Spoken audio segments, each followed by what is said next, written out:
Hello, everyone, and welcome back to the channel. Tonight, we're stepping back in time to an era of fedoras, smoky backrooms, and a heist so audacious it became legendary. We're going to Boston, Massachusetts.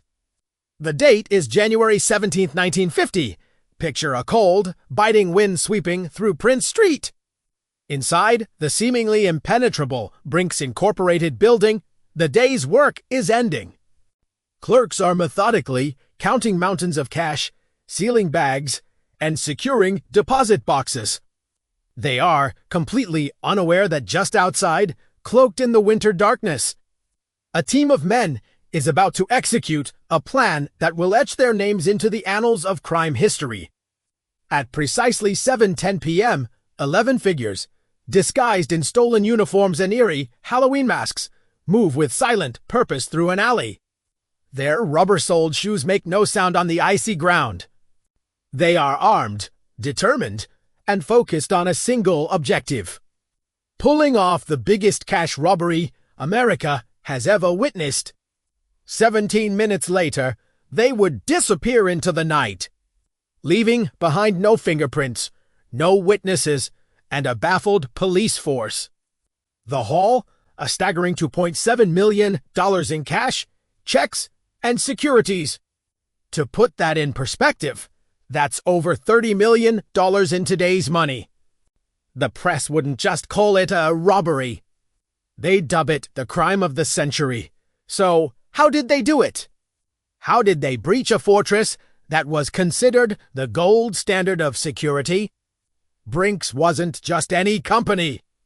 It was an armored car service trusted by banks, businesses, and even the U.S. government. They had armed guards, time-locked vaults, and alarms on every conceivable entry point. Breaking in was thought to be impossible. But in the dimly lit bars of Boston's North End, a different story was being whispered. A man named Tony Pino, a career thief with an oversized ambition, saw what no one else did, a crack in the armor. He believed Brink's wasn't unbreakable. It just required an extraordinary amount of patience and, most importantly, the perfect crew. Pino began to assemble his team. He started with Joe McGinnis, a childhood friend known for his quick hands and unshakable calm.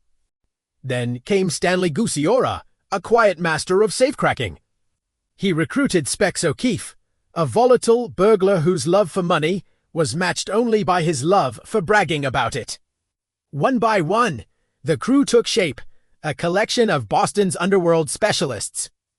Their preparation was meticulous, bordering on obsessive. For nearly 2 years, they staked out the Brink's building. They became living shadows, documenting every movement, who entered, who exited, the exact timing of guard shifts, and the precise window when the main vault was open. They mapped out every inch of the building's interior and exterior, turning surveillance into an art form. Their plan was deceptively simple, but executed with brilliant precision. They would strike just before closing time. This was the golden hour when the day's cash was counted and vulnerable. But before the final armored truck had departed for the night, the goal was to be in and out in under 20 minutes. But one massive hurdle remained. How on earth do you get inside the most secure building in Boston without triggering a single alarm? The breakthrough came from an unexpected source and inside connection. One of the gang members had befriended a Brink's employee named Henry Baker. Through this connection, the crew managed to get their hands on a set of Brink's keys and, crucially, make copies. This was the key literally to everything. Under the cover of night, they began testing the locks. They made a stunning discovery. As long as the doors were opened with a key, the alarm system remained silent. It was the vulnerability they had been dreaming of. The fortress had a secret passage, and they now held the key. With this knowledge, they moved into the final phase of their preparation. They spent months rehearsing every single detail. They timed their getaway route through Boston's winding back streets, memorizing every turn. They built a full-scale mock-up of the Brink's office in a vacant building to practice their movements, ensuring each man knew his role down to the second. By the start of 1950, they were a well-oiled machine, ready for the performance of a lifetime. The only thing left was to choose the perfect night. They settled on January 17th. The weather was their ally. A freezing, cold evening with snow dusting the ground meant fewer people would be out on the streets. More importantly, it was a day when massive payrolls were being held in the vault, ready for delivery the next morning. The stage was set. At 7 p.m., the streets around Prince Street were desolate. The last Brink's truck had pulled away, leaving the building quiet. The gang parked their stolen green Ford truck in a darkened alley. In the tense silence, they donned their grotesque rubber masks, transforming from men into anonymous, intimidating figures. They were armed with pistols, revolvers, and a single submachine gun, more for intimidation than actual use. Using their copied key, they slipped through a side door. As predicted, no alarm sounded. Inside, they found two employees in a small room, absorbed in the task of counting money. Before the clerks could even process what was happening, the robbers stormed in, hands up. Donust Marv! The employees were swiftly bound, gagged, and blindfolded with surgical tape. They were treated professionally, not harmed, but neutralized. In a flurry of disciplined action, the gang moved to the vault. They methodically filled their large canvas bags with stacks of cash, coins, and payroll checks. They knew exactly what to take and what to leave. The total came to that incredible sum of $2.7 million. As they prepared to leave, their discipline was on full display. One man carefully wiped down every surface they might have touched. Another collected the pieces of tape used to bind the guards. They were determined to leave nothing, absolutely nothing, for the police to find. At 7:27 p.m., the side door clicked shut behind them. They had been inside for exactly 17 minutes. It was, by all accounts, the perfect crime. When the bound guards were finally discovered, they were shaken but unharmed. When questioned by the police, they could offer little help. They couldn't describe any faces, only the haunting images of the masks. They remembered quiet, calm voices, but no distinct features. The police scoured the scene, but the robbers' fastidious cleanup had worked. The only piece of physical evidence left behind in the entire building was a single, solitary piece of black tape that had been dropped by accident. The greatest robbery in American history had been committed, and the culprits had vanished without a trace. For years, it would remain the ultimate cold case, a testament to a plan that was, for a time, truly perfect. The next morning, news of the Brink's robbery exploded across the nation. Newspapers screamed, "The crime of the century!" It was an absolute media frenzy. The FBI and the Boston police pulled out all the stops, throwing hundreds of agents onto the case.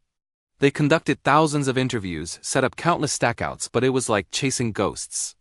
The trail was ice cold. The crew had been meticulous, no fingerprints, no credible witnesses, and not a single dollar of the marked money surfaced. It was the perfect crime, and for years, it seemed like they had actually gotten away with it. The robbers had divided the loot over $2.5 million and simply melted back into their everyday lives, vowing to lay low and not touch the money for 6 years until the statute of limitations ran out. Most of them kept that promise, disappearing into the background, living quiet, unassuming lives. But there's always one, isn't there? One person who can't stick to the plan. In this story, that man was Specs O'Keefe. Now Specs had a problem. He'd stashed his share of the money, a cool $100,000. But then he got himself arrested on a completely unrelated charge. Stuck behind bars, his mind started racing. He grew paranoid, convinced that his partners on the outside were plotting to cheat him out of his share. He imagined them splitting his money, laughing at him while he rotted in a cell. So from prison, he sent a message to the rest of the gang. It was a simple, chilling ultimatum: give me my cut now, or I start talking. This message, as you can imagine, did not go over well with the others. They had risked everything for this score. And now one of their own was threatening to bring the whole thing crashing down. Their response was brutal and decisive. They hired a hitman named Elmer Triggerberg to silence Specs O'Keefe for good.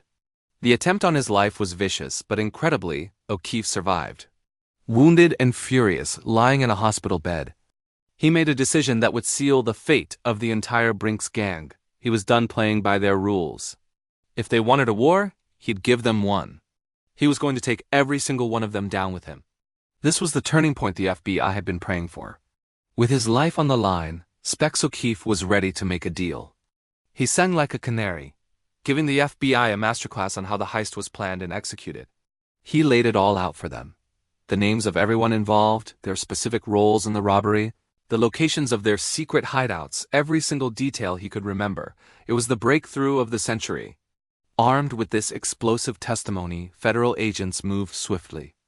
Within weeks, they launched a series of coordinated raids on homes across Massachusetts and New Hampshire. Doors were smashed in, and one by one, the ghosts of the Brink's robbery were dragged into the light.